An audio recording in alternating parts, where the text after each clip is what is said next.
حضرت ابو ہریرہ رضی اللہ تعالیٰ عنہ مروی ہے کہ جس بندے میں، حدیث پاک کا مضمون ہے، جس پہ 3 عادتیں ہوں گی اس کو ملے گا کیا؟ اللہ پاک قیامت کے دن اس کا حساب بہت آسان طریقے سے لے گا اور اس کو اپنی رحمت سے جنت میں داخل فرما دے گا۔ کون کون ہے جس کو یہ نام چاہیے؟ اور کیا چاہیے ہم کو؟ کہ اللہ جنت میں داخل کر دے اور ہم سے حساب آسانی سے لے، پکڑے نہ جائیں، مارے نہ جائیں۔ اب یہ 3 کام کرنے ہیں، یعنی انعام اتنا بڑا ہے کہ اگر 3 کام سنے بغیر بھی ڈن کرنا ہونا کہ جو بھی ہوں گے میں کروں گا، کیونکہ مجھے حساب آسانی سے ہو اور جنت میں داخلہ مل جائے۔ وہ 3 کام کیا ہے؟ اللہ کے حبیب فرماتے ہیں، نمبر 1، جو تمہیں محروم کرے تم اسے عطا کرو۔ ہم کہتے ہیں اس نے نہیں بلایا دعوت میں بھی نہیں بلاؤں گا، اس نے کبھی تحفہ دیا ہی نہیں، میں تو دوں گا ہی نہیں۔ ہم تو دیتے بھی اس کو، مسکراتے بھی اس کے ساتھ جو ہم سے مسکراتا ہے۔ محروم کرنے والے کو عطا کرو۔ نمبر 2، جو تم سے قطع تعلق کرے تم اس سے ملاپ کرو۔ توڑ رہا ہے نا، تم جوڑو، نہیں مان رہا آپ جوڑنے کی کوشش کریں تاکہ آپ اس حدیث کے مصداق بن جائیں اور یہ نام آپ کو مل جائے۔ نمبر 3، نبی پاک فرماتے ہیں جو تم پر ظلم کرے اسے معاف کر دو۔ اللہ کرے یہ 3 کام میں بھی کرنے والا بن جاؤں، آپ بھی بن جائیں، اور اس کے صدقے اللہ قیامت کے دن ہمارا حساب آسان کر دے اور ہمیں جنت میں داخلہ عطا فرمائے۔ تو ہے میرے میٹھے اسلامی بھائیوں، یہی محبتوں کا پیغام ہمارا اسلام دیتا ہے، یہی محبتوں کا پیغام دعوت اسلامی اللہ کی رحمت سے دنیا بھر میں پھیلا رہی ہے۔ خدارا نرم دل ہو جائیے۔ دشمنی، جھگڑے، لڑائی، غصہ، یہ اسلام کا طریقہ نہیں ہے۔ غصہ آتا ہے تو اس کے علاج بھی روحانی طور پہ بیان ہوئے۔ غصہ آئے، آپ کو مشورہ دیتا ہوں، کچھ لوگ ہوتے کہتے ہیں میں بہت غصہ آ جاتا ہے، کیا کریں، نہیں چاہتے پھر بھی آ جاتا ہے، تو اس کی بھی حدیثوں میں علاج موجود ہے، روایتوں میں علاج موجود ہے۔ آپ کو جب غصہ آئے نا، آپ کھڑے ہیں تو بیٹھ جائیں، بیٹھے تو لیٹ جائیں۔ غصہ شیطان کی طرف سے، شیطان آگ سے بنا ہے، آپ وضو کر لیں۔ جب آپ وضو کریں گے آپ کا غصہ بہت زیادہ اللہ کی رحمت سے نیچے آ جائے گا۔ ایک طریقہ یہ بھی ہے کہ جس بندے پر غصہ آ رہا ہے نا، اس کے سامنے سے ہٹ جائیں۔ سامنے موجود رہیں گے، بار بار غصہ آئے گا۔ اب بیوی سے لڑائی ہو گئی، اس سے کوئی غلطی ہو گئی، وہ سامنے بیٹھی ہے تو بار بار اس کو سنائی جا رہے ہیں، اتنا بڑھ جائے گا، اتنا بڑھ جائے گا، یا تو ہاتھ اٹھا دیتے ہیں، اللہ نہ کرے طلاق دے دیتے ہیں۔ تو ہٹ جائیں وہاں سے۔ تو اگر آپ کو علاج کرنا ہے تو اس کے بہت سارے علاج کتابوں میں موجود ہیں۔ میں ایک جس کو ہے وہ روحانی علاج بھی بتا دیتا ہوں، کہ جس کو غصہ گناہ کرواتا ہو، غصے سے گناہ ہو جاتا ہو، گالی نکل آتی ہو، لڑائی جھگڑا کرتا ہو، اس غصے سے وہ گناہ میں پڑ جاتا ہو، تو اسے چاہیے کہ ہر نماز کے بعد بسم اللہ الرحمن الرحیم 21 بار پڑھے اور اپنے اوپر دم کر لے۔ کھانا کھاتے وقت 3 بار پڑھ کر کھانے اور پانی پر دم کرے اور پھر وہی کھانا پانی استعمال کرے، بسم اللہ الرحمن الرحیم۔ ایک اور روحانی علاج لکھا کہ چلتے پھرتے کبھی بھی کبھی یا اللہ یا رحمانو یا رحیم یہ پڑھتے رہا کریں۔ اللہ پاک ہم سب کو غصے کی عادت سے نجات عطا فرمائے، نرم کر دے، شفیق کر دے۔ تھوڑی سی زندگی اگر کسی کا دل توڑ دو گے، کسی کو ناراض کر دو گے، کسی پر ظلم ہو گیا اور وہ قیامت کے دن اللہ کی بارگاہ میں کھڑا ہو گیا تو اپنے جائیں گے کدھر؟ کیسے اس کو حساب دیں گے؟ درود پاک پڑھنے کے بے شمار فضائل و برکات ہیں۔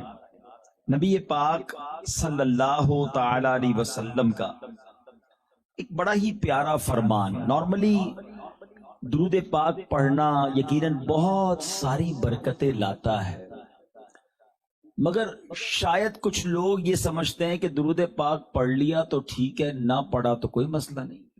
ایسا نہیں ہے۔ درود پاک ہم پر حق ہے نبی پاک علیہ الصلوۃ والسلام کا، بینگ امتی، نبی پاک علیہ الصلوۃ والسلام کا امتی ہونے کی حیثیت سے یہ حق ہے پیارے آقا علیہ الصلوۃ والسلام کا کہ امتی ان پر درود پڑھے، اور نہ پڑھنے والا کتنا اور کیسے محروم رہتا ہے۔ میں ایک حدیث پاک آپ کو سنانے جا رہا ہوں، ذرا غور سے توجہ سے یہ حدیث سنیے گا۔ یہ حدیث دل دہلا دینے کے لیے کافی ہے۔ یہ حدیث عبرت کے بدری پھول لینے کے لیے بڑی شاندار حدیث ہے۔ میرے آقا مدینے والے مصطفیٰ صلی اللہ تعالی علیہ وسلم کیا فرماتے ہیں؟ آقا فرماتے ہیں لا یرا وجہی ثلاثت اقوام، میرا چہرہ قیامت کے دن 3 قسم کے لوگ ہوں گے جو نہیں دیکھ سکیں گے. اب ذرا غور کیجئے، قیامت کے دن جو نبی پاک علیہ الصلوۃ والسلام کا دیدار ہی نہیں کر سکے گا، اس سے بڑا محروم کون ہوگا؟ وہ کون سی ہستی ہے جس نے روز قیامت میں کام آنا ہے؟ شافع روز محشر صلی اللہ تعالی علیہ وسلم ہمارے آقا علیہ الصلوۃ والسلام ہی تو ہیں. شفاعت انہوں نے کرنی ہے. پل صراط سے جب امتی گزر رہے ہوں گے تو رب سلم کی صدائیں انہوں نے بلند کرنی ہے. پیاسوں کو جام کوثر انہوں نے پلانا ہے. ہم نے تو یوں سمجھیے کہ اپنے سارے پرابلم سالو کروانے نبی پاک علیہ الصلوۃ والسلام سے محشر کے دن. لیکن اگر امتی نبی پاک کا قیامت کے دن دیدار ہی نہ کر سکا تو اس سے بڑی محرومی کیا ہوگی؟ سیدی اعلی حضرت امام اہل سنت لکھتے ہیں نا کہ سنتے ہیں کہ محشر میں صرف ان کی رسائی ہے، گر ان کی رسائی ہے لو جب تو بنائی ہے. آقا علیہ الصلوۃ والسلام ہی سب کچھ ہے وہاں ہمارے لیے. لیکن اب نبی پاک فرما رہے کہ ایسے 3 قسم کے لوگ ہوں گے جو روز قیامت میرا چہرہ بھی نہیں دیکھ سکیں گے. اب ذرا سارے ناظرین غور کریں کہ ان 3 قسم کے لوگوں میں کہیں ہم تو شامل نہیں. نبی پاک فرماتے ہیں احدھا، پہلا کون ہوگا؟ العاق لوالدیہ، ماں باپ کا نافرمان قیامت کے دن میرا چہرہ نہیں دیکھ سکے گا. غور کیجئے، جن کے ماں باپ حیات ہیں، کبھی اپنے ماں باپ کو ناراض نہ کرنا کہ ماں باپ کا نافرمان اتنا بڑا مجرم ہے کہ نبی پاک علیہ الصلوۃ والسلام فرماتے قیامت کے دن میرا چہرہ نہیں دیکھ سکے گا. آج نوجوان موجود ہیں، ینگسٹرز موجود ہیں، آپ میں بہت سارے خوش نصیب وہ ہوں گے جن کے ماں باپ دنیا میں موجود ہیں. قدر کیجئے، دعائیں لیجئے. یاد رکھیے، جس کے ماں باپ راضی اس سے اس کا رب راضی. جس سے ان کے ماں باپ ناراض اس سے اس کا رب ناراض. کبھی کسی صورت بھی ماں باپ کو ناراض نہ کیجیے. ماں باپ ہیں تو خدمت کر لیجیے. یقین جانیے جب چلے جاتے ہیں نا پھر بہت یاد آتے ہیں، پھر احساس ہوتا ہے کہ اور خدمت کرتا اور دعائیں لیتا. تو آج ہیں تو دعائیں لے لیجیے. یہ تو وہ ہستیاں ہیں جن کا دیدار کرو تو مقبول حج کا ثواب مل جاتا. اللہ پاک مجھے اور آپ کو جن کے والدین حیات ہیں ان کی خوب قدر کرنے کی توفیق عطا فرمائے. دوسرا کون ہوگا؟ تو میرے آقا علیہ الصلوۃ والسلام فرماتے قیامت کے دن میرا چہرہ بھی نہیں دیکھ سکے گا. نبی پاک فرماتے ہیں والثانی تارک سنتی، میری سنت کا چھوڑنے والا، سنت کے ترک کرنے والا قیامت کے دن میرا چہرہ نہیں دیکھ سکے گا. غور کریں وہ اسلامی بھائی جو سنت سے دور رہ کر زندگی گزار رہے ہیں. بلکہ ایک آج کل تو بڑی عجیب سی ایک ذہن سازی لگتا ہے کر دی گئی ہے کہ لوگ آپس میں بات کرتے ہوئے کہتے ہیں یار سنت ہی ہے نا، فرض تو نہیں، چلو چھوڑ دیتے ہیں. یعنی سنت کا نام جہاں آتا ہے وہاں بندہ ریلیکس ہو کے کہتا ہے یہ تو کرنی نہیں ہے. علماء بیٹھے ہیں، خاص طور پہ حج عمرے میں جب ہم جاتے ہیں تو وہاں جب مسائل پوچھنے لوگ ہمارے پاس آتے ہیں تو وہ یہی سوال کر رہے ہوتے بھائی دم تو نہیں ہو جائے گا، کوئی جرمانہ تو نہیں دینا پڑے گا. جب ہم ان کو بتاتے ہیں یہ عمل سنت ہے تو کہتے ہیں سنت ہی ہے نا، اور پھر اس کو چھوڑنے کی طرف چلے جاتے ہیں. سنت کو چھوڑنے والے کے بارے میں نبی پاک فرماتے ہیں کہ میرا چہرہ قیامت کے دن نہیں دیکھ سکے گا. ایک بات ہمیشہ یاد رکھیے گا، عشق جو ہے نا وہ اطاعت کے بغیر کمپلیٹ نہیں ہو سکتا. ایسا ہو ہی نہیں سکتا کہ میں کسی سے محبت بھی کروں اور اس کی بات بھی نہ مانوں، یا تو پھر میں عشق نہیں کرتا. دنیا میں جو جس سے محبت کرتا ہے نا، بندہ کہتا ہے نا آپ کے لیے جان حاضر، آپ حکم تو کریں، آپ کے لیے سب کروں گا کیونکہ آپ سے محبت ہے. دنیا میں جس سے محبت ہو جائے بندہ اس کی ہر بات مانتا ہے. تو جو رسول پاک علیہ الصلوۃ والسلام سے محبت کا دعویٰ کر رہا ہے، کلیم کر رہا ہے، اس کی زندگی میں تو سنتیں نہیں ہیں. اچھا اب ذرا غور کیجئے گا، سنت کی اہمیت پر میں آپ سے بات کر رہا ہوں. ایک طرف نبی پاک فرما رہے سنت کو ترک کرنے والا میرا چہرہ نہیں دیکھ سکے گا، اور ایک طرف نبی پاک کی وہ مشہور حدیث ہے کہ جس نے میری سنت سے محبت کی اس نے مجھ سے محبت کی، اور جس نے مجھ سے محبت کی کانا معی فی الجنہ، کہ وہ جنت میں میرے ساتھ ہوگا، جنت میں میرے ساتھ جائے گا۔ اب خود فیصلہ کر لیجئے، جس ایک راستہ وہ ہے جس میں نبی پاک فرمانے چہرہ بھی نہیں دیکھ سکے گا، اور ایک راستہ وہ ہے جس میں آقا فرماتے جنت میں بھی ساتھ جائے گا، اور یہ سنت پر عمل کرنے والا راستہ ہے۔ آج کے اس پرفتن دور میں، فیشن بھرے ماحول میں، اللہ سلامت رکھے دعوت اسلامی کے مدنی ماحول کو، جو بار بار ہمیں سنتوں کا درس دیتا ہے، بار بار یہ مدنی ماحول بلاتا ہے کہ آؤ سنت کے مطابق زندگی گزارو۔ اب وہ تیسرا شخص جس کے بارے میں نبی پاک علیہ الصلوۃ والسلام فرماتے ہیں کہ قیامت کے دن میرا چہرہ بھی نہیں دیکھ سکے گا، آقا علیہ الصلوۃ والسلام فرماتے ہیں من ذکرت عندہ فلم یصلی علی، وہ شخص جس کے سامنے میرا ذکر ہوا اور اس نے مجھ پر درود نہ پڑھا، بروز قیامت وہ چہرہ نہیں دیکھ سکے گا۔ اب غور کر لیں جتنے یہاں ناظرین موجود ہیں، حاضرین موجود ہیں، کہ ہم پورے دن میں کتنی بار نبی پاک علیہ الصلوۃ والسلام کا ذکر کرتے ہیں، کتنی بار درود پڑھتے ہیں۔ آج ہی کا دن دیکھ لیجئے، محفل نعت میں آئے تو چلے نعت خواہ نے پڑھایا، آپ نے پڑھ لیا، مگر صبح سے لے کر شام تک آپ نے کب اہتمام سے درود پاک پڑھا؟ پورا پورا دن، ہفتہ، مہینہ گزر جاتا ہے کچھ لوگوں کا، مگر زبان پر ذکر و درود نہیں ہوتا۔ ایسا نہ ہو کہ قیامت کے دن نبی پاک علیہ الصلوۃ والسلام کا دیدار نہ ملے۔ اچھا، اب اس کا بھی مفہوم مخالف، اس کے بھی سامنے جو حدیثیں ہیں، سبحان اللہ، ایک طرف فرمایا درود نہ پڑھنے والا چہرہ نہیں دیکھ سکے گا، اور ایک جگہ فرماتے ہیں میرے آقا علیہ الصلوۃ والسلام تم میں سے قیامت کے دن میرے سب سے زیادہ نزدیک وہ ہوگا جس نے دنیا میں مجھ پر سب سے زیادہ درود پڑھے ہوں گے۔ درود پاک تو قرب مصطفیٰ کا ذریعہ ہے صلی اللہ تعالی علیہ وسلم۔ تو آئیے میں بھی نیت کروں اور آپ بھی نیت کریں، چلتے پھرتے اٹھتے بیٹھتے درود پاک اپنی زندگی میں شامل کر لیجیے۔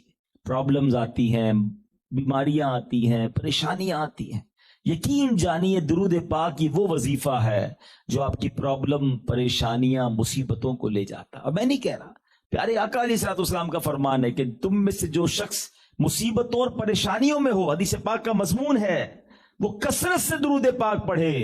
درود پاک پریشانی اور مصیبت کو لے جاتا ہے۔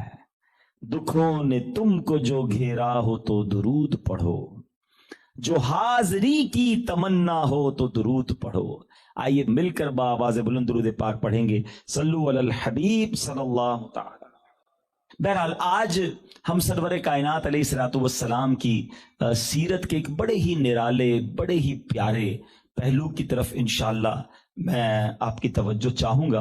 اور یہ ٹاپک میں نے کیوں چوز کیا ہے اس موضوع پر، کیونکہ نبی پاک علیہ الصلوۃ والسلام تو وہ ہیں، اللہ اکبر، کہ پیارے آقا علیہ الصلوۃ والسلام کی ذات کی اتنی خوبیاں ہیں، آپ کی ذات میں اتنے پہلو ہیں کہ اگر کسی مقرر کو، کسی بیان کرنے والے کو، یہاں تک کہ کسی کتاب لکھنے والے کو کہا جائے کہ پیارے آقا علیہ الصلوۃ والسلام کی شان بیان کرو، تو وہ حیران ہو جاتا ہے کہ کیا بیان کروں، ہیں کون سی ادا ہے جس کو بیان نہ کیا جائے۔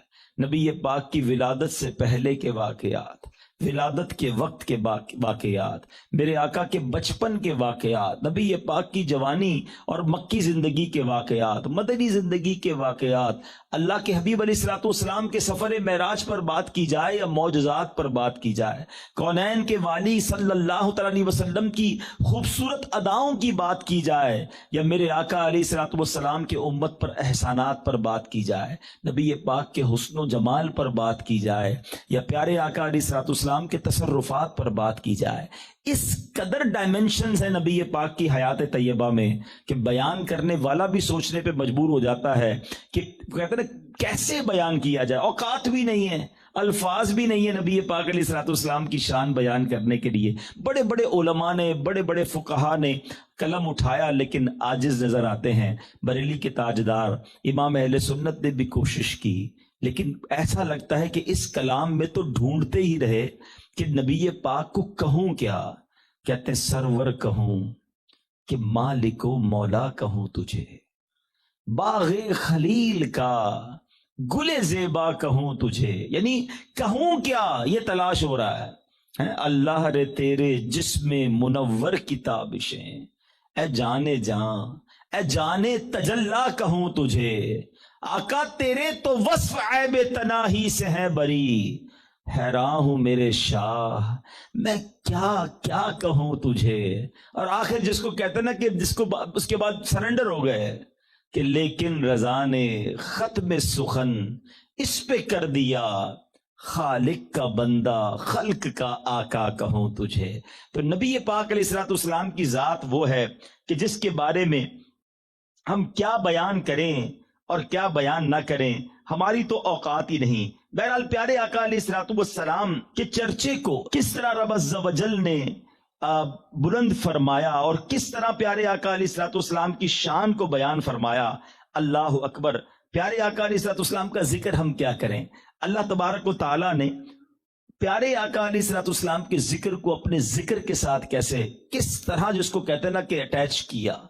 جب تک ہم کلمہ لا الہ الا اللہ کے بعد محمد الرسول اللہ نہ پڑھ لیں، ایمان کمپلیٹ نہیں ہوتا۔ یعنی نبی پاک پر ایمان لائے بغیر اللہ پر ایمان لانا کمپلیٹ نہیں ہوتا۔ یہ بڑی بڑی کمال کی بات ہے۔ اچھا اب آپ دیکھیں جو ساری دنیا میں اذانیں ہو رہی ہیں، اور یہ اذان کا سسٹم کیسا ہے، وَرَفَعْنَا لَكَ ذِكْرَكَ کا کیسا مظہر نظر آتا ہے کہ اگر دنیا کے ایک کونے سے فجر کی اذان شروع ہو تو ہر اذان میں نبی پاک کا چرچا ہے، اشہد ان محمد الرسول اللہ۔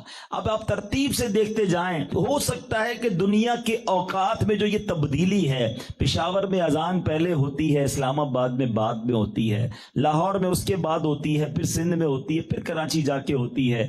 اللہ کی شان ہے، اللہ کی حکمت ہے، وہ جانے کیا معلوم۔ یہ نظام ہی اسی لیے بنایا کہ دنیا میں ہر وقت اذان گونجتی رہے، اللہ کے نام کے ساتھ ساتھ رسول پاک کا نام بھی گونجتا رہے۔ اللہ اکبر۔ فجر کی اذان کا سلسلہ آسٹریلیا فجی سے شروع ہوتا ہے، جب تک وہ امریکہ پہنچتا ہے اس سے پہلے ہی وہاں ظہر کی اذان شروع ہو جاتی ہے۔ یہ سلسلہ چلتے چلتے آگے بڑھتا ہے تو عصر کی اذان۔ دنیا کے ہر گھڑی ہر لمحے اللہ اور اس کے رسول کا نام دنیا کے کونے کونے میں گونج رہا ہے۔ اپنے حبیب کے چرچے کو بلند کرنے کا کیا خوبصورت انتظام فرمایا۔ تلاوت قرآن ہو، کون سا دن کون سا لمحہ ہے جب دنیا کے کونے کونے میں قرآن نہیں پڑھا جا رہا، اور قرآن ذکر مصطفیٰ صلی اللہ تعالی علیہ وسلم کس خوبصورت انداز میں بیان کرتا ہے۔ تو اللہ نے اپنے حبیب علیہ الصلوۃ والسلام کے چرچے کو ایسا بلند فرمایا کہ ہم یقین کریں اگر نبی پاک کا ذکر بھی کرتے ہیں نا تو سمجھ لیں ہم خیرات لیتے ہیں، ہم نبی پاک کا ذکر کر کے اپنی جھولیاں بھرتے ہیں۔ میرے آقا علیہ الصلوۃ والسلام کو ہمارے ذکر کی یا ہماری طرف سے درود پڑھنے کی کوئی حاجت نہیں، وہاں تو ہر وقت ہمہ وقت رحمتوں اور برکتوں کی بارش جاری ہے۔ لیکن آج میں نبی پاک علیہ الصلوۃ والسلام کی حیات طیبہ کا ایک ایسا انداز، ایک ایسی کیفیت آپ کے سامنے رکھوں گا۔ نبی پاک علیہ الصلوۃ والسلام کو اللہ تعالیٰ نے بہت زیادہ روحانی طاقت عطا فرمائی۔ اسپرچول پاور تو ایسا ہے جس کا کائنات میں کسی کے پاس نہیں۔ دنیا میں بڑے بڑے لوگ آئے مگر کسی کے پاس اتنی طاقت نہیں کہ وہ انگلی سے اشارہ کرے تو چاند چلنا شروع ہو جائے۔ اچھا طاقت جو ہوتی ہے نا وہ جوانی میں جا کر جوبن پر آتی ہے، مگر میرے آقا علیہ الصلوۃ والسلام ابھی جھولے میں ہیں، اور جھولے میں جس طرف انگلی اٹھاتے ہیں چاند اس طرف جانا شروع کر دیتا ہے۔ اور یہ حدیث پاک میں ہے، حضرت عباس رضی اللہ تعالیٰ نبی پاک کے چچا ہیں، یہ بعد میں ایمان لائے، ٹھیک ہے، اور جب ایمان بعد میں لائے تو کہتے یا رسول اللہ صلی اللہ تعالی علیہ وسلم بچپن میں آپ کی طرف سے مجھے اسلام کی خاموش دعوت پہلے ہی مل چکی تھی۔ ماجرا یہ تھا یا رسول اللہ صلی اللہ تعالی علیہ وسلم آپ جب جھولے میں ہوتے تھے میں دیکھتا تھا کہ آپ جس طرف انگلی اٹھاتے تھے نا چاند اس طرف جاتا تھا۔ اچھا یہاں بڑی باریک سی اور لطیف سی بات عرض کروں، ہمارے یہاں بھی بزرگ بیٹھے ہیں، ہم میں سے بعض اوقات ہمارے رشتہ دار میں بزرگ ملتے تو کہتے بچپن میں تم یہ کرتے تھے، کہتے ہیں اچھا بھائی کرتے ہوں گے، پتا تو ہے نہیں، آپ کہہ رہے ہیں آپ نے دیکھا تھا، ہم تو چھوٹے تھے ہمیں کیا معلوم۔ بچپن کی باتیں ہمیں یاد نہیں رہتی، حضرت عباس رضی اللہ تعالیٰ عنہ کہتے ہیں حضور میں نے آپ کو جھولے میں دیکھا تھا، آپ جدھر انگلی اٹھاتے تھے چاند اس طرف چل پڑتا تھا۔ نبی پاک نے یہ نہیں کہا چچا آپ کو معلوم مجھے یاد نہیں۔ اللہ اکبر۔ اللہ کے حبیب علیہ الصلوۃ والسلام فرماتے ہیں ہاں میرے چچا، میں چاند سے باتیں کرتا تھا، چاند مجھ سے باتیں کرتا تھا، میں چاند کی تسبیح کو سماعت کرتا تھا۔ ارے نبی پاک علیہ الصلوۃ والسلام بچپن میں جھولے میں ہیں، پاور دیکھو کہ انگلی اٹھائیں تو چاند چلنے لگ جائے، چاند کی گفتگو جو جھولے میں سن لے۔ پیارے آقا آج بھی ہمارے درود و سلام سنتے ہیں اور ہم پر نگاہ رحمت فرماتے ہیں۔ جبھی تو بریلی کے تاجدار لکھتے ہیں کہ دور و نزدیک کے سننے والے وہ کان، کان لعلے کرامت پہ لاکھوں سلام۔ میرے آقا کے بچپن کا یہ عالم ہے، اللہ اللہ وہ بچپنے کی پھبن، اس خدا بھاتی صورت پہ لاکھوں سلام۔ تو میں نبی پاک کے اگر اسپرچول پاور گنوانا شروع کروں، روحانی تصرفات کہ زمین پر کھڑے ہو کر اشارہ کر کے چاند کو 2 ٹکڑے فرمائیں، دعا فرمائے تو سورج کو پلٹا دیں، آقا دعا فرمائے تو بارش برسے، نبی پاک دعا فرمائے تو بارش رک جائے۔ اللہ اکبر۔ ایسے واقعات تو بہت سارے ہیں، لیکن کیا آپ یہ جانتے ہیں کہ نبی پاک علیہ الصلوۃ والسلام کو اللہ تبارک و تعالی نے فزیکل پاور یعنی جسمانی طاقت اور بہادری کیسی عطا فرمائی؟ اللہ اکبر۔ بات کرتے ہیں بہادروں کے سردار، جب بھی بہادروں کی بات ہوتی ہے میٹھے اسلامی بھائیوں تو مولا علی کرم اللہ تعالی وجہ الکریم کا تو نام آتا ہے نا، شیر خدا ہے۔ اب سنو شیر خدا کیا فرماتے ہیں۔ مولا علی فرماتے ہیں کہ جب لڑائی خوب گرم ہو جاتی، دشمن سامنے ہوتا ہم بھی ادھر ہوتے، لڑائی بالکل گرم ہو جاتی اور جنگ کی شدت دیکھ کر بڑے بڑے بہادر گھبراتے، اس وقت ہم نبی پاک علیہ الصلوۃ والسلام کے پہلو میں کھڑے ہو کر اپنا بچاؤ کرتے تھے۔ آپ علیہ الصلوۃ والسلام سب لوگوں سے زیادہ آگے بڑھ کر دشمن کے قریب پہنچ کر جنگ کیا کرتے تھے۔ اتنی شجاعت تھی، اتنی بہادری تھی کہ بڑے بڑے بہادر وہ مانا جاتا تھا جو نبی پاک کے قریب چلا جائے، کیونکہ آقا لیڈ فرام دا فرنٹ کرتے تھے، سب سے آگے جا کر دشمن پر حملہ فرماتے۔ اللہ اکبر۔ سنو حضرت انس بن مالک کیا کہتے ہیں، سرکار مدینہ علیہ الصلوۃ والسلام لوگوں میں سب سے زیادہ حسین، سب سے زیادہ سخی اور سب سے زیادہ بہادر تھے۔ ایک رات اہل مدینہ نے کوئی خوفناک دھماکے کی آواز سنی، لوگ گھروں سے نکل آئے اور اس طرف جانے لگے جس طرف دھماکہ ہوا تھا، اس طرف جا رہے ہیں تو وہاں سے نبی پاک علیہ الصلوۃ والسلام واپس آ رہے ہیں، کہہ رہے گھبرانے کی بات نہیں ہے، گویا سب سے پہلے پیارے آقا علیہ الصلوۃ والسلام وہاں تشریف لے گئے۔ تو وہ شجاعت کا عالم ہے۔ ایسے بہت سارے واقعات ہیں، لیکن آپ بھی سوچ رہے ہوں گے کہ آج یہ والا ٹاپک کیوں لیا گیا ہے۔ تھوڑا آگے چلتے ہیں، آپ کو میرے موضوع کی وجہ بھی سمجھ آ جائے گی۔ بہرحال یہ تو ہو گئی بہادری۔ اچھا، اس کے بعد نبی پاک علیہ الصلوۃ والسلام کو اللہ تبارک و تعالی نے جو جسمانی طاقت عطا فرمائی، سبحان اللہ۔ میرے آقا علیہ الصلوۃ والسلام تو سب کے پاس جاتے تھے نیکی کی دعوت دینے۔ اب نبی پاک علیہ الصلوۃ والسلام جو ہیں انہوں نے ایک بار اس زمانے کا ایک بہت بڑا جس کو آپ کہیں پہلوان مانا جاتا ہے، ٹھیک ہے، اس پہلوان کا نام تھا رکانہ، عرب کا ہیوی ویٹ چیمپئن، جیسے آج کل ہمارے یہاں کہتے ہیں نا یہ ورلڈ چیمپئن ہے، اس زمانے کا سب سے بڑا پہلوان تھا۔ پیارے آقا علیہ الصلوۃ والسلام نے اس کو اسلام کی دعوت دی۔ اچھا، پہلوانوں کے پہلوانوں والے دماغ ہوتے ہیں، وہ کہتا ٹھیک ہے آپ مجھے اسلام کی دعوت دے رہے، میں تو آپ کو اللہ کا سچا نبی جب مانوں گا کہ آپ جو ہے مجھ سے کشتی کریں اور مجھے اس میں پچھاڑ دیں۔ اب اللہ کے حبیب علیہ الصلوۃ والسلام گئے اسلام کی دعوت دینے، وہ چیلنج کر رہا ہے کشتی کا۔ اب ذرا سما دیکھیں کیا بنا ہوگا کہ نبی پاک کو چیلنج دیا ایک پہلوان نے، پیارے آقا علیہ الصلوۃ والسلام نے فرمایا ٹھیک ہے چلے کشتی کرتے ہیں۔ اب کیسا جمگٹا لگا ہوگا، صحابہ کرام جمع ہوئے ہوں گے اور لوگ دیکھنے آ گئے کہ اب ہوتا کیا ہے۔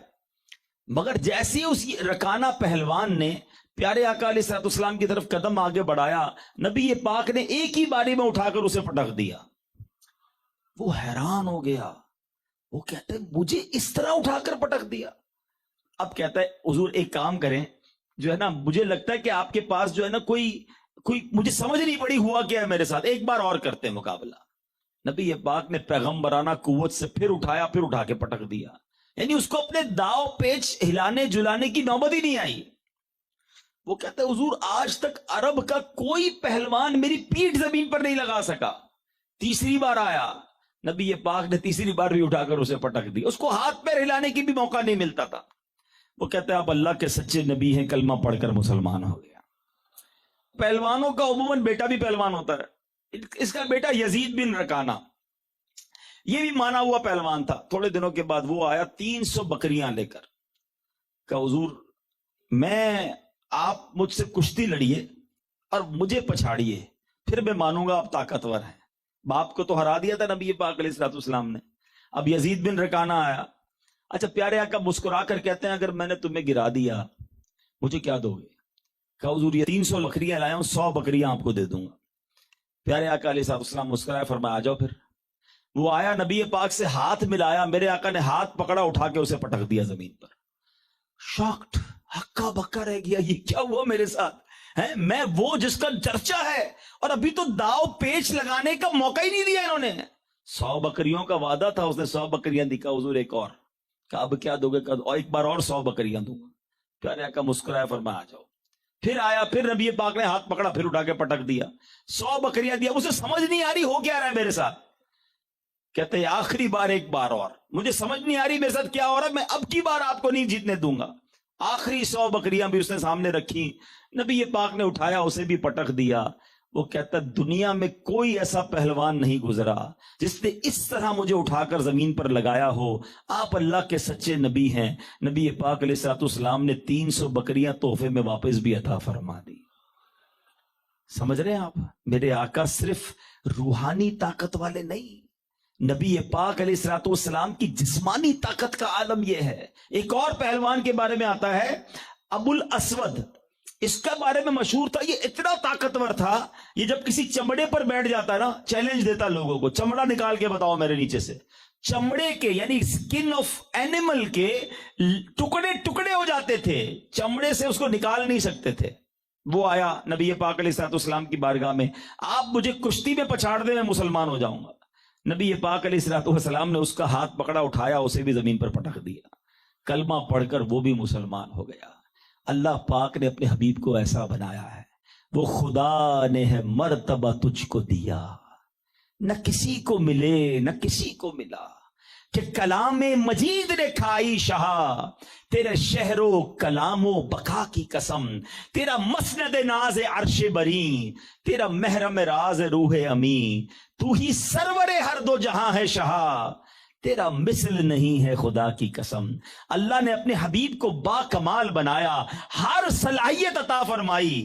اب میرے بیچے اسلامی بھائیوں، علماء بیٹھے ہیں، بڑا مشہور واقعہ، طاقت مصطفیٰ، سبحان اللہ ہے۔ غزوہ خندق کا موقع ہے، صحابہ کرام کو حکم دیا گیا کہ خندق کھودی جائے، بڑی بڑی خندق بنائی گئی مدینے کے اطراف میں، صحابہ کرام خندق کھود رہے ہیں، اور یہ وہی حال ہوگا، آپ کو یاد ہے نا کہ جب بندہ کوئی محنت کا کام کرتا ہے تو کھانا بھی اچھا کھانا چاہیے، بھوکا آدمی کیا کرے گا؟ اور اسی خندق کھودتے ہوئے صحابہ آئے تھے نبی پاک کے پاس کہ حضور کھانے کو کچھ نہیں ہے، اور ایک صحابی نے نبی پاک کو کرتا اٹھا کر پتھر دکھایا تھا کہ حضور پیٹ پر پتھر ہے، اور کونین کے والی صلی اللہ تعالی علیہ وسلم نے اپنا کرتا اٹھایا تو پیٹ پر 2 پتھر بندھے ہوئے تھے۔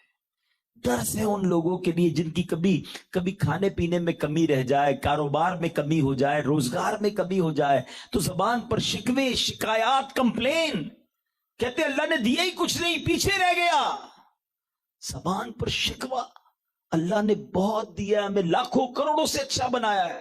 اللہ کے حبیب علیہ الصلوۃ والسلام اور صحابہ پیٹ پر پتھر باندھ کر رہتے تھے، کئی دن فاقہ ہوتا تھا۔ بتاؤ میری اور آپ کی زندگی میں کب یہ موقع آیا کہ ہم نے پیٹ پر پتھر باندھ کر رات گزاری ہو؟ مگر شکر نہیں ہے زبان پر، اللہ کی بارگاہ میں کمپلینز ہیں۔ اور یاد رکھو جو ناشکری کرتا ہے نا، اس کو نعمتیں نہیں ملتی۔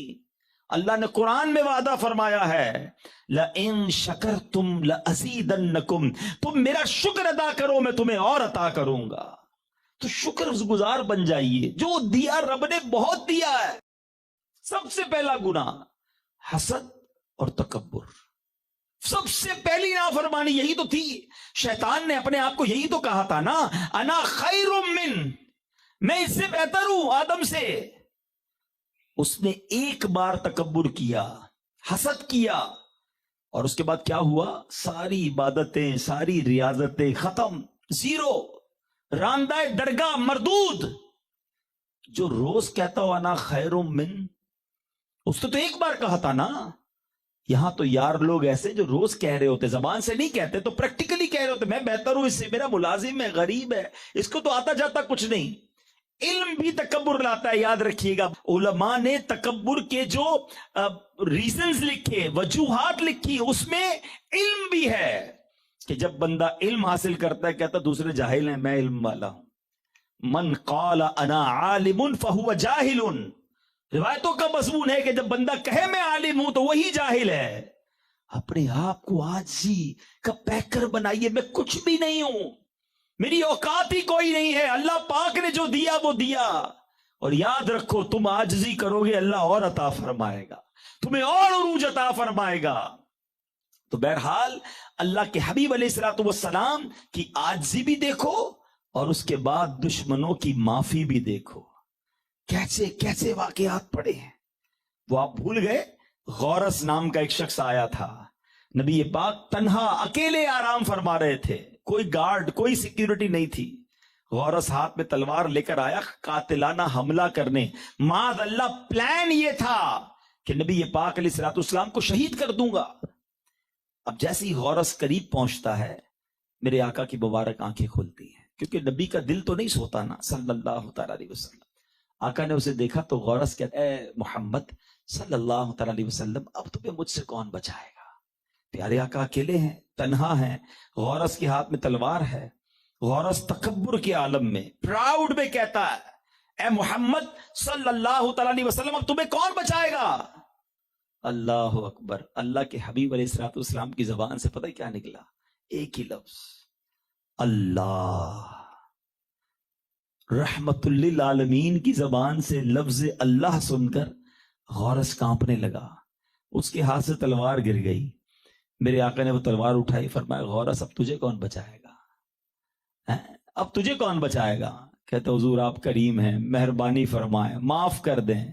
میرے آقا نے اس قاتلانہ حملہ کرنے آنے والے کو بھی معاف کر دیا۔ ہم تو ایک کسی سے غلطی ہو جائے اس کو معاف کرنے کے لیے تیار نہیں ہے، بیچارے کی غلطی سے ہماری گاڑی سے کسی کی گاڑی ٹچ ہو جائے، اندھا ہے دیکھتا نہیں ہے، گاڑی کس نے دی تجھے، تیرے کو چھوڑوں گا نہیں۔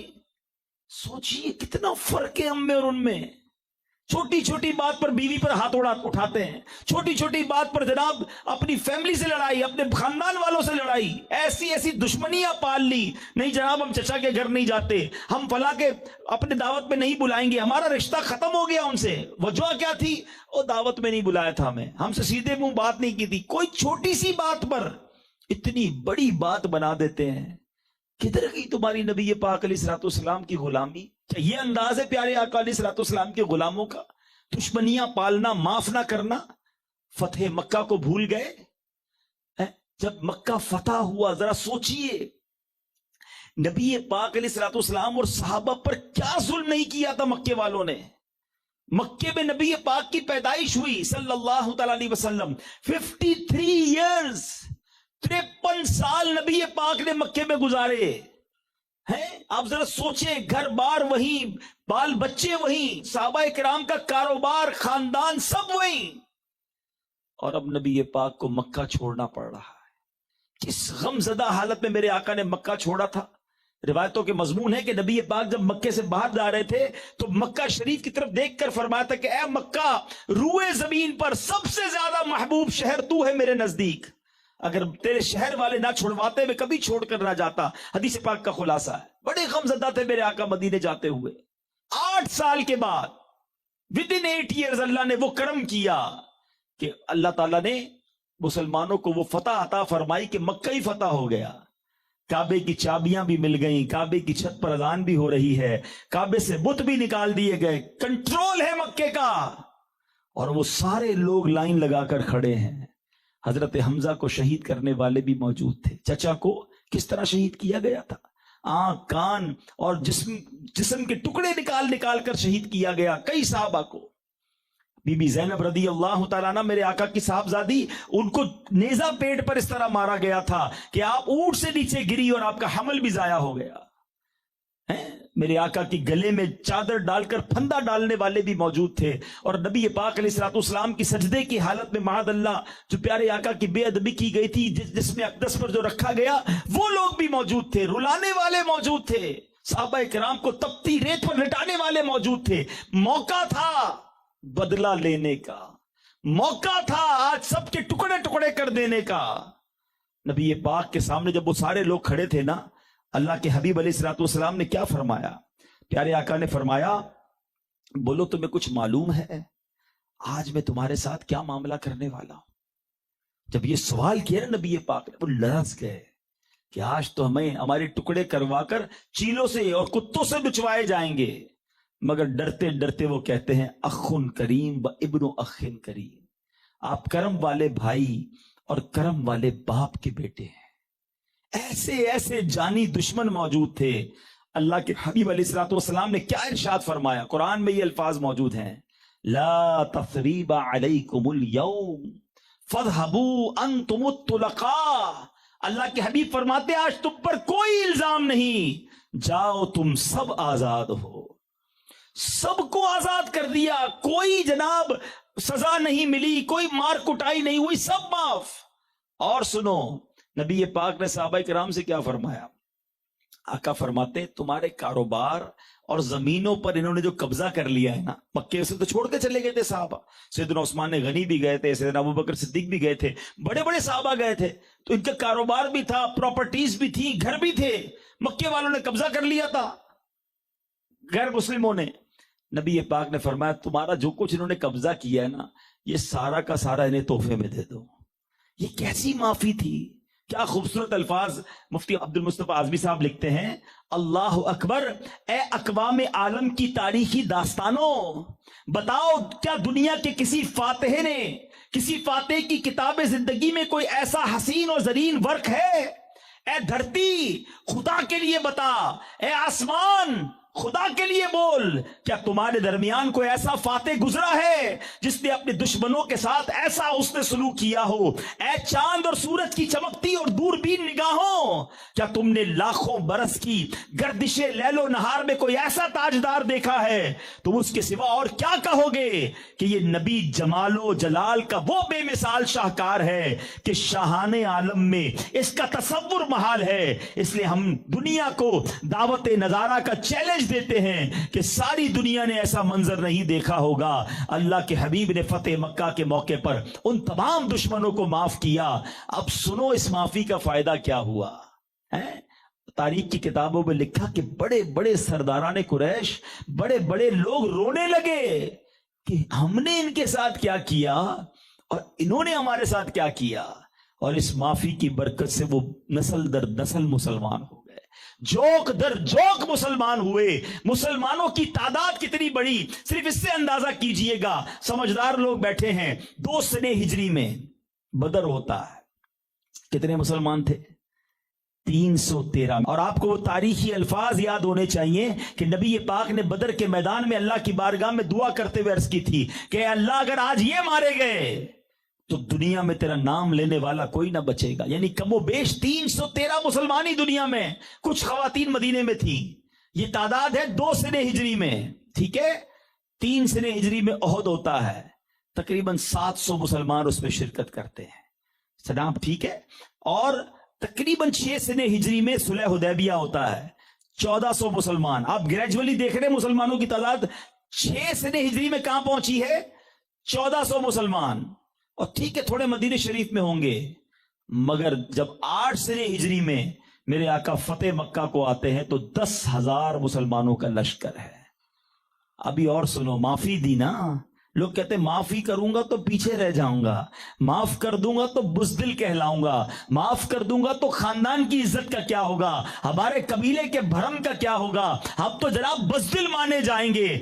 اللہ اکبر، میرے آقا نے معافی کا اعلان کیا 8 سنہ ہجری میں۔ 10 سنہ ہجری میں میرے آقا حجت الوداع کے لیے جاتے ہیں۔ بتاؤ کتنے صحابہ تھے عرفات کے میدان میں؟ کم و بیش 1,24,000 صحابہ میدان عرفات میں موجود ہیں۔ اتنا سپیڈ سے اسلام پھیلا، تو پتا چلا اسلام لڑائی جھگڑوں سے نہیں، اسلام معافی اور درگزر اور محبت سے پھیلا ہے. سیدنا مالک بن دینار رضی اللہ تعالیٰ عنہ کا، ان کے برابر میں ایک آتش پرست رہتا تھا، آگ کی پوجا کرنے والا. حضرت مالک بن دینار اللہ کے ولی تھے.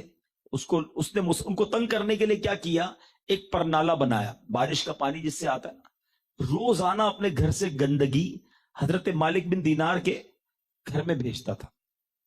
حضرت مالک بن دینار رضی اللہ تعالیٰ عنہ ایک دن 2 دن آپ پانی ڈالتے تو اسے دھو دیتے تھے.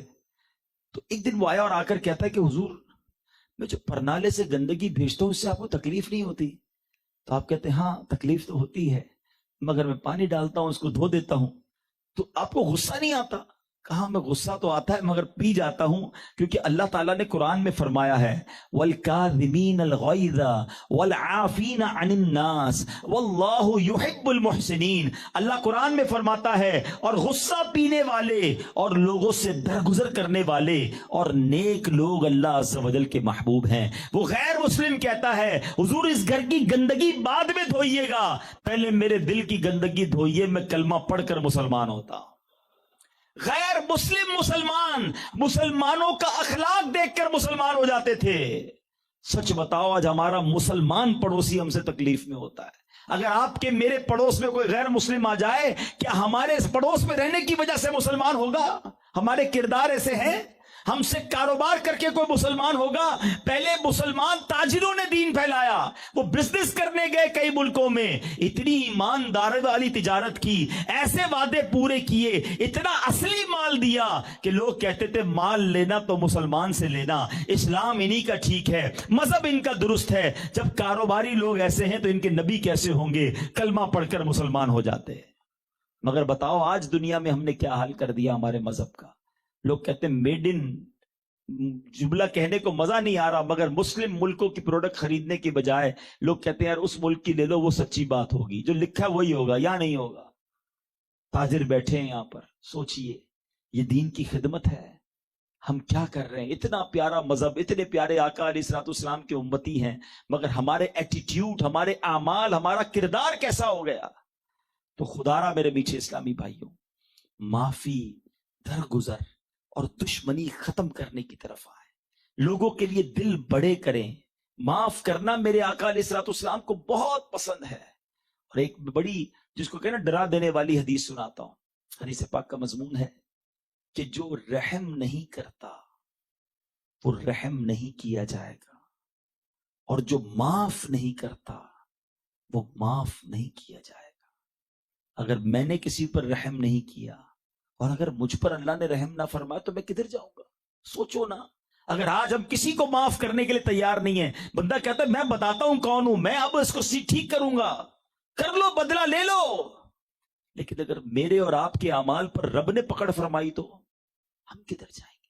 معاف کرو، اور یہ کہہ کر معاف کرو، اللہ کی بارگاہ میں یہ عرض کر کے معاف کرو کہ اللہ میں تیرے بندے کو معاف کر رہا ہوں، تو مجھے معاف فرما دے، مجھے مت پکڑنا مالک، میں بڑا گناہگار ہوں. ایک گناہگار شخص تھا، اس کا انتقال ہوا، اور انتقال کے بعد اس کو کسی دوست نے خواب میں دیکھا. دوست نے کہا تمہارا مرنے کے بعد کیا معاملہ ہوا؟ کہا اللہ پاک نے میری مغفرت فرما دی. تو تو بڑا گناہگار تھا، تیری بخشش کیسے ہو گئی؟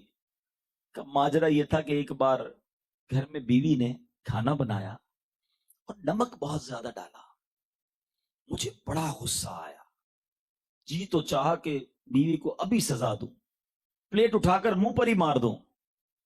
ہو سکتا ہے یہاں بھی کچھ ایسے شیر ببر بیٹھے ہوں گے جو گھر میں یہ کرتے رہتے ہوں گے، کھانا گڑبڑ ہو گئی تو بس بیوی کی خیر نہیں ہے.